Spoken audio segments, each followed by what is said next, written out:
Olá, pessoal! Hoje vamos falar um pouco sobre as características da radiação eletromagnética e suas aplicações. Gente, ao longo do século XVIII, muitos cientistas eles realizaram estudos sobre a eletricidade. E por essa razão, o desenvolvimento nessa área foi mais rápido quando comparado aos séculos anteriores. No entanto, gente, vale destacar que foi no século XIX que a energia elétrica se consolidou. E alguns dos grandes nomes nessa época foram Hans Christian, físico dinamarquês, que descobriu que a corrente elétrica ela pode gerar um campo magnético. André-Marie Ampère, que foi um físico francês que descobriu nessa área e foi o principal responsável pela criação da teoria da radiação eletromagnética, e James Clerk, que ele foi um físico escocês que propôs as famosas equações de Maxwell. E a partir de então, gente, já em 1888, o físico alemão Rudolf Hertz, ele comprovou experimentalmente a existência das ondas eletromagnéticas previstas por Maxwell. E cerca de 15 anos antes, nesse mesmo ano, o Nikola Tesla, ele inventou o gerador elétrico de corrente alternada, que foi um sistema que utilizamos até hoje em nossas casas. E com essas descobertas, foi possível criar máquinas que mudaram o nosso modo de vida. Então, a partir daí, nós vamos falar agora um pouquinho sobre essas ondas. Vocês aí na casa de vocês já devem ter notado que ao ver algo cair sobre a água que está em repouso, que a superfície dela é perturbada. E esse fenômeno, gente, ocorre em lagos, piscinas, também no mar, em pias, panelas, canecas, etc. E ao mesmo tempo, gente, que acontece um movimento vertical, também ocorre um lateral, pois a água ela passa a se projetar acima do nível normal de quando estava em repouso, repetindo algumas vezes esse movimento. O movimento gerado, gente, sobre a água em repouso é uma perturbação que se propaga, chamada de onda. E em física, gente, onda é uma perturbação que transfere energia por meio de matéria ou do espaço, envolvendo nada ou quase nada de transporte de matéria. E, como foi dito, gente, quando você deixa uma pedra cair na água em repouso de uma piscina, por exemplo, ocorre a perturbação na superfície que movimenta a água na vertical e horizontal, como aqui nessa primeira imagem aqui que vocês estão vendo. E, gente, à medida que a pedra afunda, a onda gerada, ela se movimentou para longe do ponto de origem. E ao afundar completamente, o movimento ondulatório ele continua até as ondas perderem energia. E assim, gente, a água da piscina, então, ela volta a ficar em equilíbrio. E aí, gente, eu volto a falar para vocês que não são apenas essas ondas que existem, não. Vou falar para vocês a classificação, vou falar para vocês como classificar a propagação dessas ondas. Então, vamos lá. A propagação ondulatória, gente, elas são classificadas quanto à direção da vibração, a natureza da vibração e as dimensões de propagação das ondas, também chamada neste caso de graus de liberdade. E o primeiro que a gente vai falar aqui é a direção da vibração. Pessoal, a propagação das ondas elas podem ser classificadas em 3 tipos quanto à direção da vibração. Pode ser transversal, longitudinal e mista. Então, vamos lá. Primeiro eu vou falar para vocês aqui da transversal.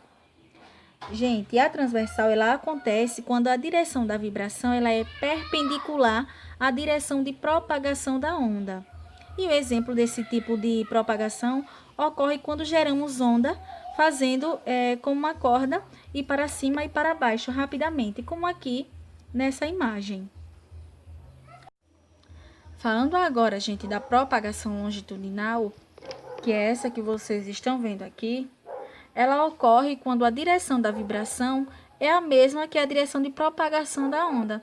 E podemos visualizar esse tipo de propagação, gente, no brinquedo conhecido em algumas regiões como mola maluca.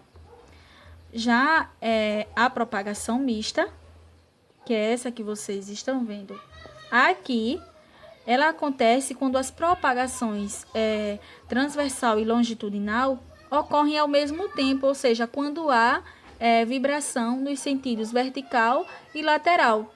E a partir daí, a perturbação em superfícies de líquido, ela é um exemplo de propagação mista, que vocês estão observando aí nessa imagem. E aí, eu vou mostrar para vocês as vibrações em vertical e em lateral.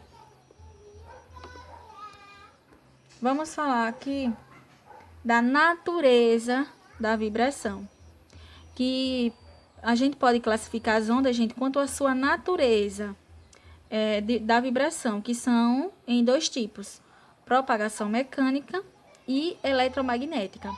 Na propagação mecânica, gente, também chamadas de ondas mecânicas, só ocorrem quando há vibrações em meios materiais. E são exemplos de propagações mecânicas as ondas em líquidos, cordas, molas, sólidos em geral, gases e no ar.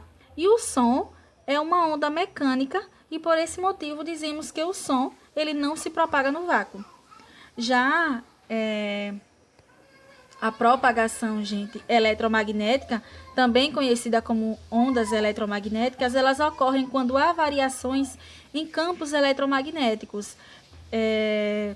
E a partir daí, gente, o importante é saber que ondas de rádio, micro-ondas, raio-x e a própria luz são ondas desse tipo, ou seja, ondas eletromagnéticas. E essa imagem aqui que vocês estão vendo é para dizer para vocês que tanto as ondas geradas por cordas de uma guitarra vibrando, quanto o próprio som produzido por elas, são exemplos de ondas mecânicas. E agora nós vamos falar um pouco das dimensões de propagações, ou seja, os graus de liberdade para a propagação de ondas. E, gente, a propagação das ondas, elas podem ser classificadas em 3 tipos, quanto à dimensão de propagação ou graus de liberdade. O primeiro é a propagação unidimensional, que ocorre quando há um deslocamento da onda em apenas uma dimensão, por exemplo, a vibração de uma corda.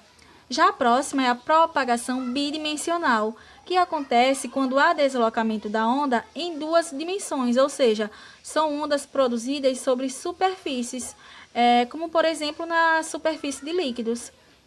E a última, que é a propagação tridimensional, que ocorre quando as vibrações são geradas em todas as direções, ou seja, por todo o espaço. E a propagação do som é um exemplo. E agora nós vamos entender o que são essas ondas periódicas. Gente, a colisão de algum objeto com o solo gera um pulso no chão. Se essa ação acontece diversas vezes, então se cria uma onda cujos pulsos eles se repetem em intervalos de tempo que variam conforme são realizadas essas batidas no chão. Então, quando elas ocorrem em intervalos de tempos iguais, dizemos que as batidas são periódicas, as quais vão gerar uma série de oscilações periódicas no solo, chamadas de ondas periódicas. E essas ondas periódicas, gente, elas podem ser geradas em diversos meios e têm uma enorme quantidade de aplicações na vida prática e em diversas áreas do conhecimento. No caso, as ondas de rádio, os sons que ouvimos e os mais variados tipos de luz, a luz visível ou não, a de laser ou a luz monocromática, são ondas periódicas e elas podem passar de um meio para outro, conservando assim a sua frequência, fenômeno chamado de refração. E são capazes de incidir, ou seja, incidir e voltar sobre objetos e superfícies. É o fenômeno que a gente vai chamar de reflexão. E para entender melhor como são essas ondas, vamos analisar um modelo de onda periódica, que é esse que vocês estão visualizando aqui. Então, vamos entendê-la. Vamos imaginar, gente, que alguém segura uma corda e começa a movimentá-la com movimentos repetidos, gerando assim ondas periódicas. As ondas periódicas, gente, elas são compostas de cristas. Os pontos mais elevados a gente vai chamar de crista 1 e também vamos chamar de crista 2. E vales, os pontos mais baixos da onda, que a gente vai chamar de vale 1 e vale 2. A distância entre as duas cristas consecutivas ou dois vales consecutivos é chamado de comprimento de onda. E ele vai ser representado por essa figura aqui. E a distância vertical entre a altura da crista e a profundidade do vale é 2A.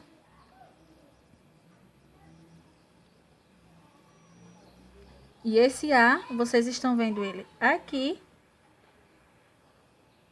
E também, vocês estão vendo ele aqui. Pronto. Sendo assim, gente, a metade dessa distância A, ela é chamada de amplitude da onda. Então, quando uma fonte gera essa onda, é produzida uma série de oscilações. E esse vai e vem de oscilações é realizado em um intervalo de tempo. Ou melhor, em esse intervalo de tempo igual, o que gera uma repetição de onda chamada de período de onda T. O período também, gente, ele pode ser entendido como o tempo que a onda leva para percorrer uma distância igual ao seu comprimento. Já a frequência da onda é o número de oscilações executadas por qualquer ponto da corda por uma unidade de tempo.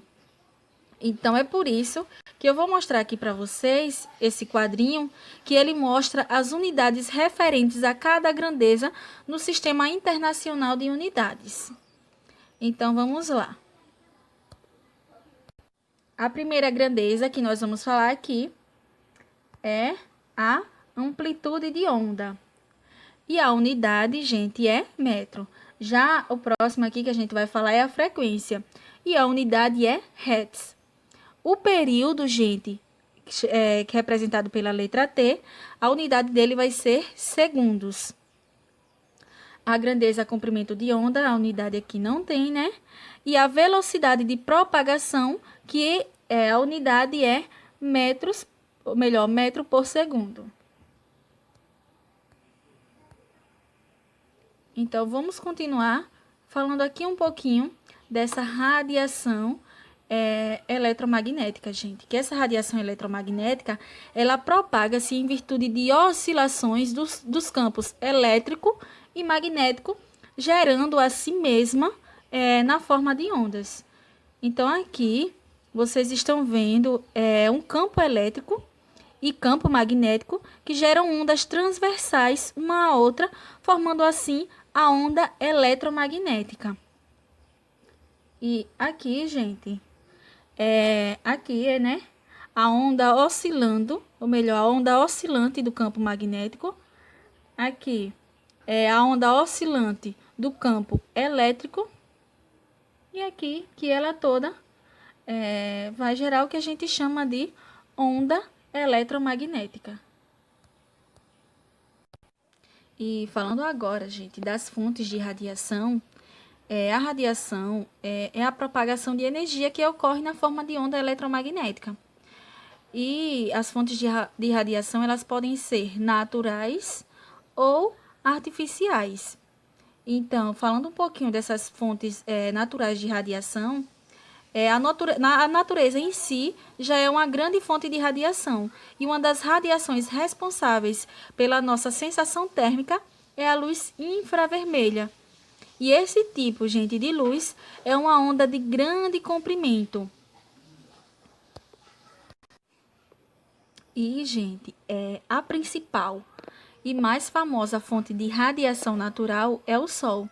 E em razão de reações nucleares, esse astro ele emite ondas eletromagnéticas visíveis, tanto na faixa do visível, a luz, quanto na do invisível, que são os raios ultravioletas e também os raios infravermelho. E, gente, vale ressaltar que todas as estrelas são fontes naturais de radiação. E aqui nessa imagem aqui, ó, que vocês estão vendo é uma câmera de infravermelho que registra um puma em um ambiente de completa escuridão. E isso foi localizado lá no Parque Franklin, lá nos Estados Unidos.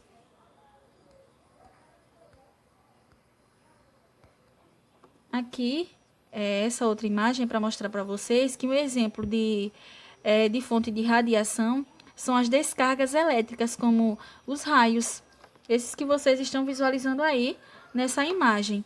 E eles são capazes de gerar uma enorme quantidade de radiação em formas de raio-x. E além da forte luz que enxergamos, gente, da radiação em forma, né, de calor, que é o infravermelho. Que lindo, né, gente? Deixa eu só dar um zoom para vocês visualizarem melhor. Que lindo. E, gente, além disso, os raios, eles emitem radiação de vários tipos, principalmente raio-x e luz visível. Agora, vamos falar um pouquinho das fontes artificiais de radiação, que um exemplo é a geração de radiação em reatores de usinas termonucleares. E essa radiação, gente, ela é utilizada para se obter energia elétrica. E, além disso, em várias etapas são geradas ondas eletromagnéticas na forma de luz, que é um mecanismo conhecido como radioluminescência. E essa imagem aí que vocês estão vendo, aqui, gente, as bobinas da Tesla, que elas são utilizadas em laboratórios para gerar descargas elétricas e com o objetivo, né, de estudá-las ou utilizá-las para estudar outros temas. Gente, vamos falar um pouquinho sobre os efeitos da radiação em seres vivos.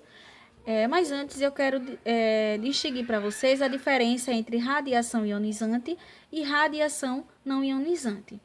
A radiação ionizante, gente, é aquela que tem a capacidade de arrancar elétrons de átomos ou moléculas em razão da alta energia a ela associada, e são ondas eletromagnéticas de comprimento menor que 100 nanômetro. Já a radiação não ionizante, elas são todas as outras radiações eletromagnéticas, as que têm comprimento de onda maior que 100 nanômetro, e são incapazes de afetar a composição elementar da matéria. Então, vale destacar para vocês que, geralmente, a radiação ionizante ela tem consequências prejudiciais à saúde humana, sendo potencialmente letal para os seres vivos em geral. E a exposição a ela causada, gente, ou melhor, a exposição a ela, causa muitos efeitos nocivos. E alguns deles eu vou mostrar aqui para vocês, que vai ter a curto prazo e a longo prazo. Então, a curto prazo, gente, pode provocar náuseas, vômito, perda de apetite, perda de peso, febre, hemorragias, hemorragias dispersas, queda de cabelo, forte diarreia e morte. E a longo prazo, gente, ou seja, tardio, pode causar o que? Efeitos genéticos, como mutações nas células reprodutoras, e somáticos, que é o aumento na incidência do cancro, também anormalidade no desenvolvimento do embrião. E aqui, como eu mostrei para vocês, esses efeitos eles podem ser somático ou hereditário. O somático, ele aparece na própria pessoa. Já o hereditário, ele aparecerão em filhos e também em células reprodutoras. É isso, pessoal. Muito obrigada e até a próxima aula.